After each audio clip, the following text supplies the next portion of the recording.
From Hollywood, the NBC Theater presents...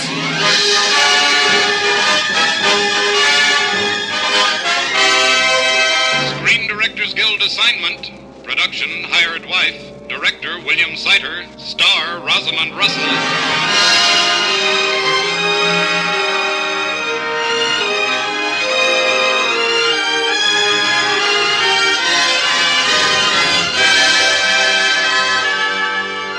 This is the Screen Directors Guild presentation of Life as It Is Lived by a Private Secretary. The comedy Hired Wife, starring Rosamund Russell, and introducing the director of the film, William Seiter.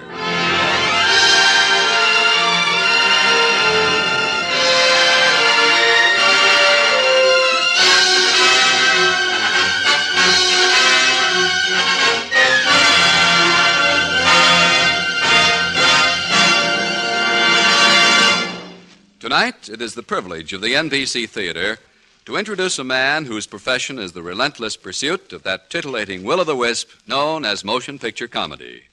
The hunt has been a remarkably successful one, for as a screen director, he has employed his unusual abilities to create some 175 films, most of them designed for laughter. You've seen his director's credit on such pictures as Roberta, Up in Central Park, The Affairs of Susan, One Touch of Venus, and tonight's story, Hired Wife. Ladies and gentlemen, Mr. William Seiter.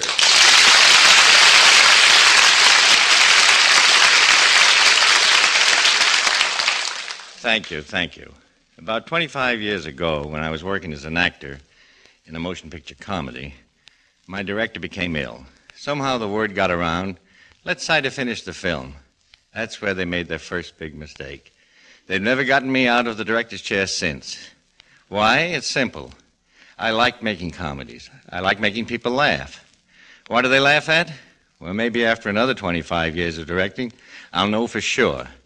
But for now, all I can do is guess. For instance, I took a guess on a story, Hired Wife, and a character named Kendall Browning, a private secretary. Rosalind Russell seemed to be a natural for the part. Kendall Browning was employed in New York by Stephen Dexter of the Stephen Dexter Cement Company. With her horn-rimmed glasses and poised pencil, she was efficiency personified. Her boss was sublimely unaware that his perfect secretary was also a beautiful woman. And of course, Kendall was in love with him. But every spring, she watched him go off in a romantic toot, come home with his heart in a sling.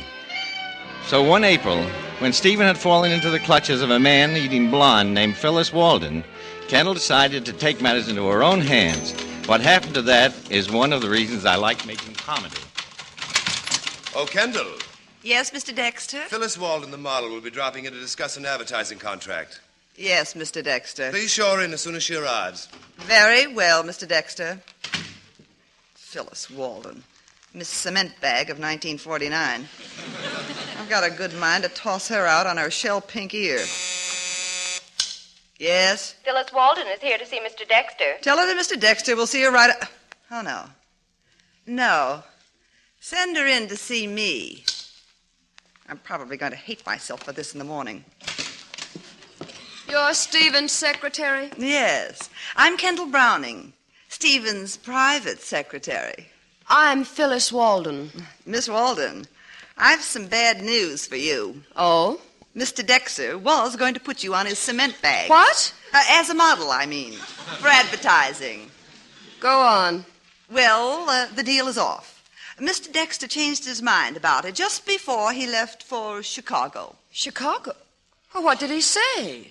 Well, if you really want to know, he said, tell Miss Goofy Pan she can't peddle her kisser to Steve Dexter. What? Yeah, that's right. Kendall, is Miss Walden here? Why, Phyllis, darling, come in. Well, Stephen, my, but that was a fast trip to Chicago. Chicago? What are you talking about? No, don't get excited, Stephen. When you finish with Miss Walden, I'll explain.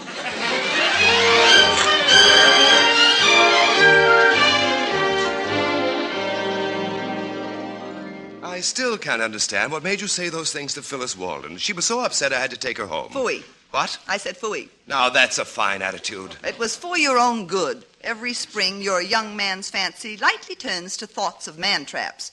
2 years ago, it was that Hoboken redhead. Last year, it was Never mind. Phyllis is a lady. Huh. Kendall, you're my right hand. I can't run this business without you. But stay out of my private life. All right. I'm tired of doubling as a nurse for a juvenile delinquent anyway. Kiddies, end of round one. Come in, Roger. Either of you want a good lawyer? My secretary here objects to a young lady of my acquaintance. The great love of his life. He saw a picture in an advertisement for a new model automobile and went all gooey. Yes, I did. He was fascinated by the automatic rumble seat. If you kiddies really want to fight, save it for the board meeting at the General Cement Company. Oh, that's right, Stephen. We're due there in half an hour. Those cutthroats are sore at you, boy. They'll pull every legal trip in the book to get you out of business. Get your notebook, Kendall. Right away. Come on, Raj, and sharpen that keen legal mind. We're going to need it.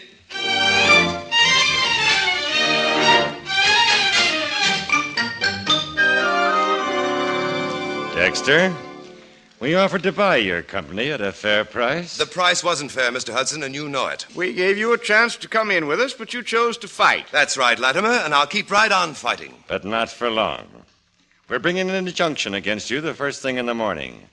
Dexter will tie up every penny you own. It's a technicality, a It's trick. unfair. Well, of course it's unfair, but it's legal, and there's nothing you can do. Right, Hudson? Right. Oh, Stephen.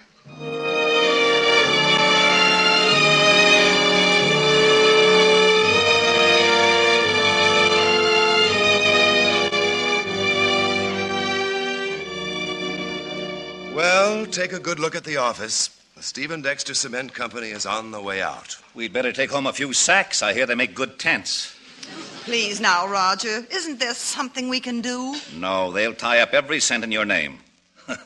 Too bad you aren't married. That's it. Stephen, you've got to get married. What? You mean him? Married? Sure.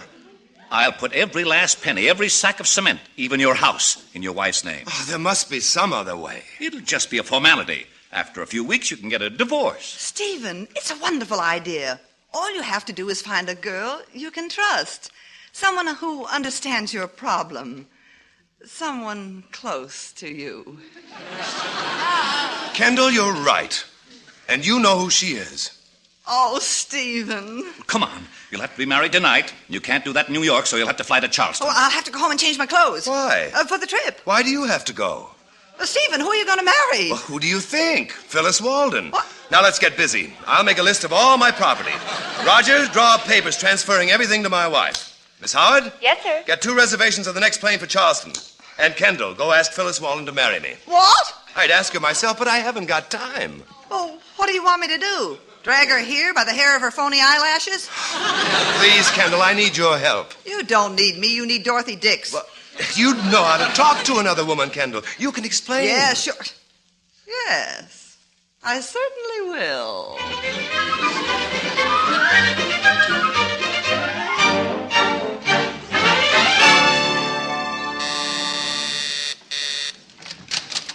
Oh, it's you. Goodbye. Oh, wait a minute.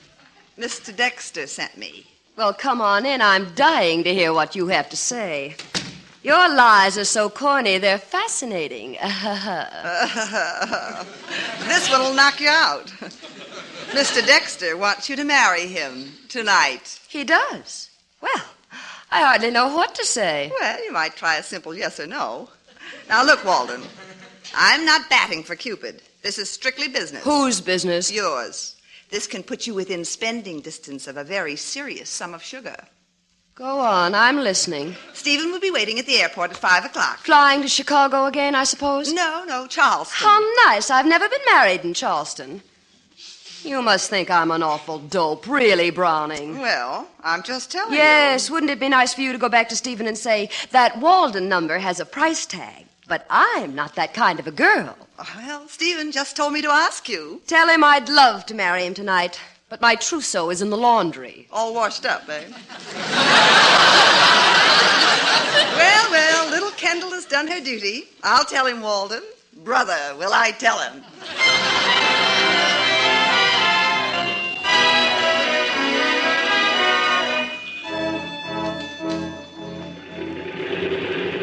Roger, our plane leaves in 5 minutes. I wonder what's keeping Phyllis. Will you stop having pups? You know you can count on Kendall. Steve!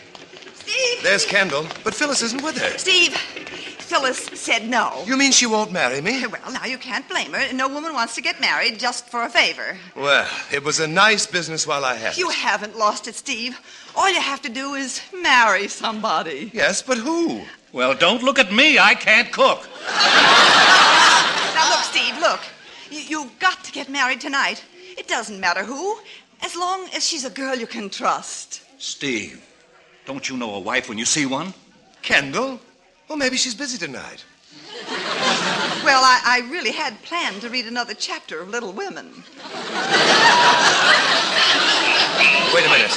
Now departing gate 5, Mr. Dexter. Kendall, what do you say? Marry me until this trouble blows over? Oh, and this is the romantic moment I've always dreamed about. Come on, husband, let's go. Happy landings. I'll be waiting at your house when you get back.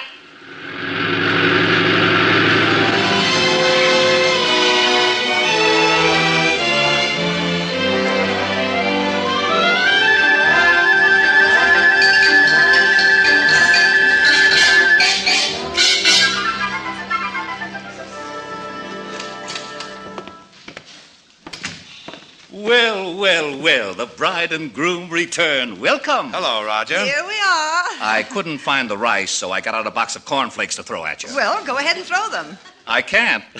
I ate them while I was waiting. Did you bring those papers with you? Yes, right here. Where do I sign? On this line. That does it. Congratulations, Stevie boy. You're now a pauper. I'll have the transaction recorded. If there's anything you need, Stephen, just ask your wife. Good night. Fine friend he is. He didn't even stay to drink a toast to the bride. Never mind. I'll drink it for him. Then you better run along. Oh, well, I am pretty tired. You're a real friend, Kendall. And thank you for marrying me. You're welcome, I'm sure. Oh, Stephen, let's not kid about it. I know it's just a business arrangement, but it is marriage. I'm glad I didn't know it was going to be like this. Kendall. Yes, Stephen? Right now, I'm rather glad I married you. Oh, no, Stephen, don't. You're my wife. Not because you wanted me. I'm a substitute for Phyllis Walden. Phyllis Walden would be Mrs. Dexter tonight if I hadn't made her refuse your bid. My bid? Yes, the way I put it. I knew she'd turn me down. No woman likes to admit that she's up for sale, even if she is. You mean you made Phyllis believe I thought I could buy her? Well, you double-crossing little... Stephen, remember, you're a Harvard man. Stop acting so confounded married. We are, you know. Don't take advantage of a technicality. And go home. Why, Stephen, where am I? Will you please get out of my house? Your house? All right. If it's a fight you want, you'll get one. Stephen, you're in no position to fight. Are you going? Yes, but I'll be back. And in the meantime, don't get any cigarette burns on my rug. Kendall. Yes, Stephen? You're fired. Yes, Stephen. Stephen? What? You're broke. Everything you own belongs to me, Mrs. Stephen Dexter. Good night.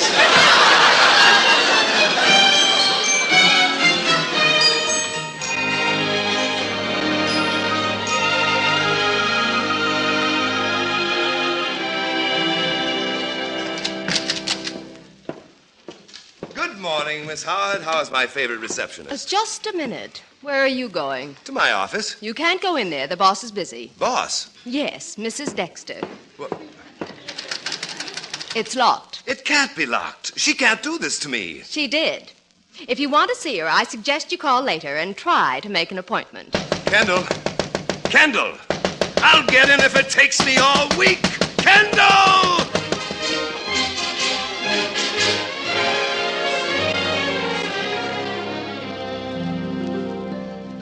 Well, Mr. Dexter, you back again? How long can this go on? I've been here every day this week and she wouldn't see me. But this is Friday and I'm getting in. Mr. Dexter, what are you hiding behind your back? This! Mr. Dexter, put down that axe. Stand aside. Oh, but there's something you ought to know. Out of my way! There. Mr. Dexter, I tried to tell you, your wife's out to lunch. Oh. Did she leave any message? Yes. She said you were to have all the money in the petty cash box for meals. Ah, food at last. How much is there? 1 dime, 3 Lincoln pennies, and a 2-cent stamp.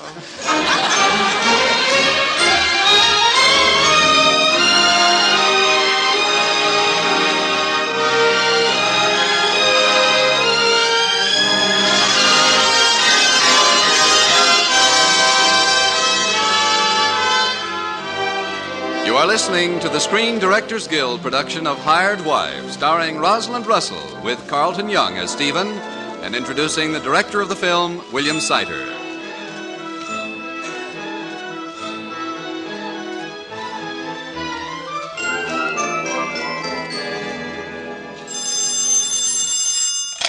Mrs. Stephen Dexter, Cement Company. Mrs.? She changed the name. Oh, is Mr. Dexter there? Yes, he's been in the outer office all day. Well, what's he doing out there? No desk. Oh. Oh, well, let me talk to him. It's Roger Van Horn. Roger, a fine lawyer you are. You got me into this mess, and now I never see you. Don't complain. I saved your business, didn't I? Ha, save my business. I haven't got a business. I haven't got an office. I don't even have a desk. Something wrong? It's Kendall. She's thrown me out. Your own wife? My own sweet, darling wife. Well, maybe you don't treat her the way a wife ought to be treated. I've tried, but I can't get close enough to kick her. That's not what I meant. Have you tried being affectionate? Affectionate? With that water cooler? Try it. She just wants a little romantic attention. You go in there and I'll be right over. All right, I'll try it. I'll walk in there and say, Kendall, I want to talk to you. Kendall, I want to talk to you. Very well, Stephen. I can't go on any longer. How can I see you like this every day, cold, detached, unemotional? But isn't that the way you wanted it? Yes, at first. But now I know you're more than a secretary. You're a woman. What are you driving at? You're a desirable woman.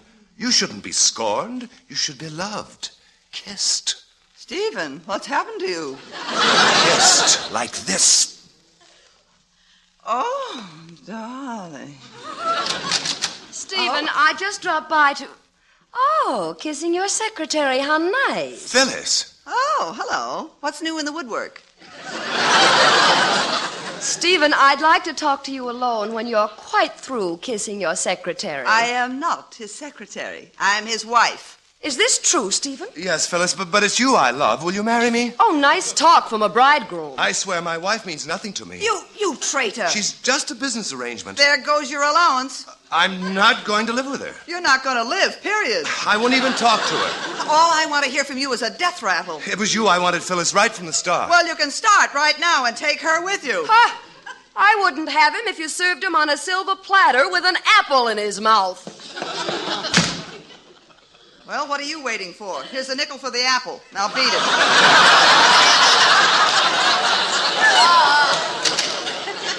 What was that just whizzed by? Out of the way, Roger. Mr. Stephen Dexter is on his way out. Oh, no, he isn't. I've got a surprise for you kids. Nothing could surprise me now. Oh, yeah? Well, try this on for size. Someone tipped Latimer of General Cement that your marriage isn't bona fide. It isn't. It's an optical illusion. If they can prove that, we're sunk. They're bound to check up on you. Kendall, go home and start packing. Good. Ship her away. Away nothing. I'm shipping her to your house. My house? My house? Naturally, your house, your house. Would I move into Roger's house, Roger's house? Well, I won't do it now. That's asking too much. Oh, I don't know. Most newlyweds put up with it. But think of the position it puts me in. Yes, naturally. We Dexters prefer death to dishonor. Well, what about me? What'll I tell my husband? Not you, the next one I'm going to marry. No. Very well, prudes. I'll see you in bankruptcy court.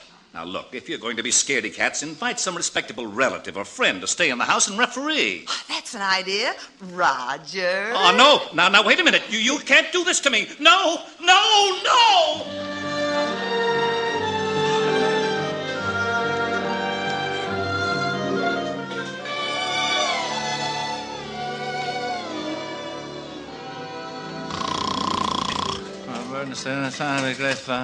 Oh, for Pete's sake. Roger. Roger! Can't you stop that snoring? This is my home. Why do I have to sleep in the guest room with you? Because Kendall's in your room. What? And I'm your chaperone. Roger. Please. Please, Roger. Stephen, answer the phone. You answer it. It's your house. Don't be calling me at your number. Oh, well, all right. Hello? Hello, Dexter. Yes, who's this? Let me speak to Mrs. Dexter. Who? That woman you're supposed to be married to. Oh, her. Wait a minute. It's Latimer. Oh. Hello? Mrs. Dexter? Yes, Mrs. Stephen Dexter. This is Latimer of General Cement. Oh, yes, Mr. Latimer. How nice of you to call. What can we do for you? Well, frankly, Mrs. Dexter, we doubted that you and your husband were really living together, but since you are, let me congratulate you. Thank you. Let me talk to Mr. Dexter. Hello, Latimer. You beat our injunction, and we're ready to make a deal. Fine. I'll call you tomorrow. Good night. Well, what do you know? They're licked. Finished. Oh, Stephen, that's wonderful. I'm so glad. So am I. Now I can get a divorce. If you hurry and pack, you've just got time to make the 2 o'clock plane for Reno. I am not going to Reno. That's a good girl. What do you mean you're not going to Reno? I've suddenly decided I like being Mrs. Stephen Dexter, that's all. But I want a divorce. Well, whistle for it. Oh, my toe! You slammed the door on my toe! What are you doing out of bed? Oh, Latimer called. We're checking up, eh? Yes, we're making a deal. Oh, we beat him. Now I want a divorce. Would you mind waiting until morning? How long will it take? Is Kendall willing?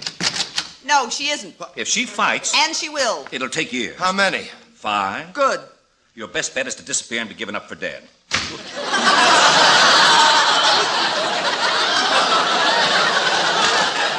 Of course, that's just a curbstone opinion.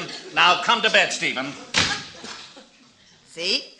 You're stuck with me. So, you like being Mrs. Stephen Dexter, hmm? Well, I thought I did. Come here, Mrs. Dexter. Stephen, don't you dare touch me. I'm going to shower you with all the kisses a wife deserves. Stephen! Steve! Oh, don't. I wish you'd make up your mind. How can I get rid of this woman? Well, not that way, old boy. There is a way, though, an annulment. How soon can I get one? A few weeks. We'll just have to show it's been no marriage. Well, you can testify to that. I'll start proceedings tomorrow. Well, Kendall, that closes the book. I guess it does. I'm going home, Stephen. Good. Then I'll get a good night's sleep in my own room. What about your things? I'll call for them in the morning. Stephen, Yes? it has been kind of fun, hasn't it? Fun? Yes, I guess it has at that. I'll call a cab for you. All right, Stephen.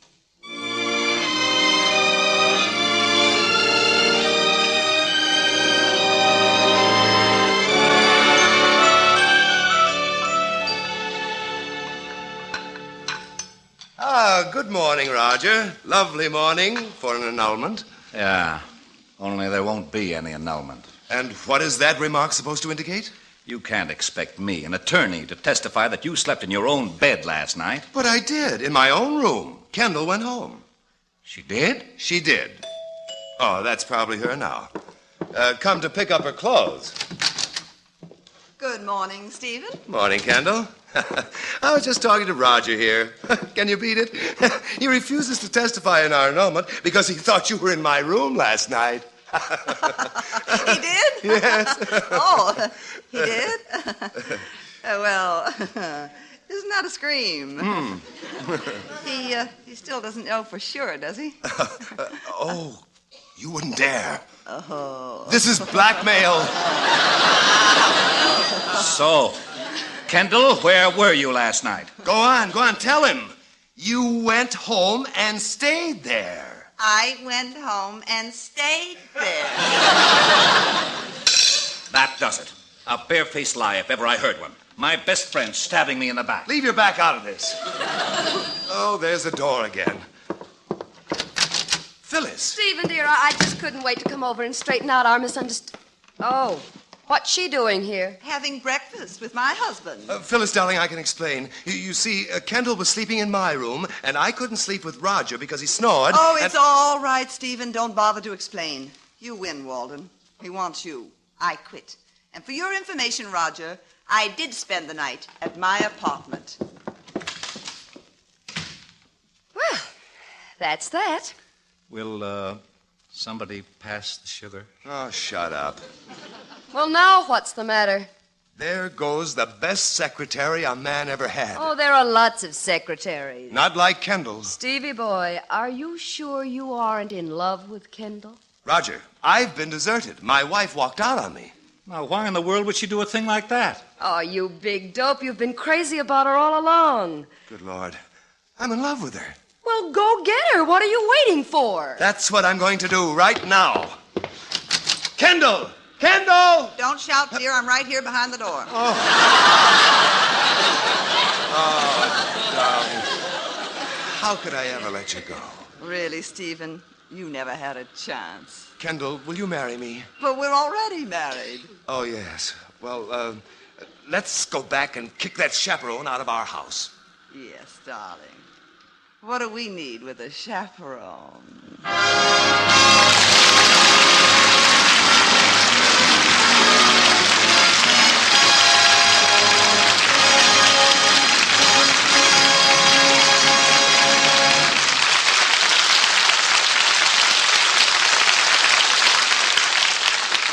The NBC Theater has presented the Screen Directors Guild production of Hired Wife, starring Rosalind Russell, with Carlton Young, and introducing the director of the film, William Sider. Next week, as every week, the NBC Theater brings you another great film drama with its original team of director and star. The memorable Lloyd C. Douglas story, Magnificent Obsession, starring Irene Dunn, and introducing screen director John Stahl. And now, here again are tonight's stars, Rosalind Russell and Carlton Young, and screen director William Sider.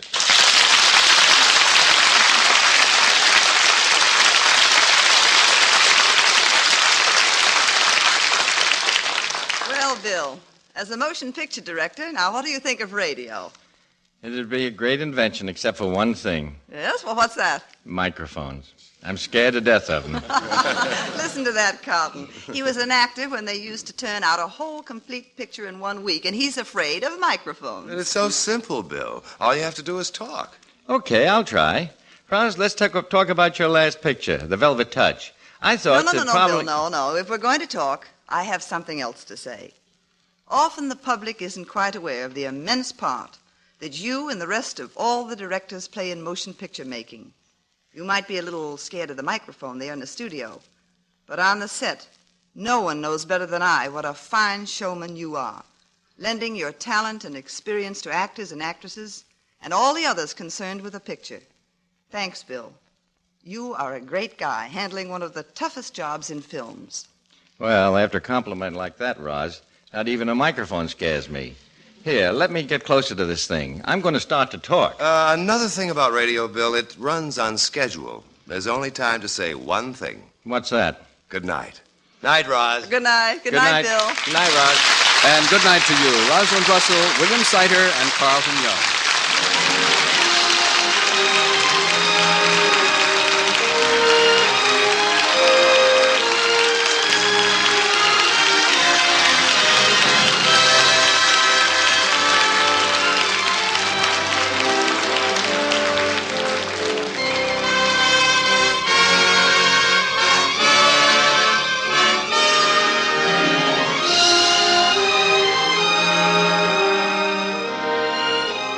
Also heard on tonight's program were Ed Begley, Joan Banks, Fred Shields, Herb Litton, Dan Riss, and Betty Moran. Script was by Richard Allen Simmons, and original music was composed and directed by Henry Russell. Production was under the supervision of Howard Wiley. Associate producer Bill Karn. Your announcer has been Frank Barton. Hired Wife was presented through the courtesy of Universal International Pictures, soon to release the new comedy hit The Life of Riley, starring William Bendix as Riley. Rosalind Russell is currently starring in the independent artist production The Velvet Touch, released by RKO. Listen again next week when the NBC Theater presents Screen Directors Guild assignment, production Magnificent Obsession, director John Stahl, star Irene Dunn.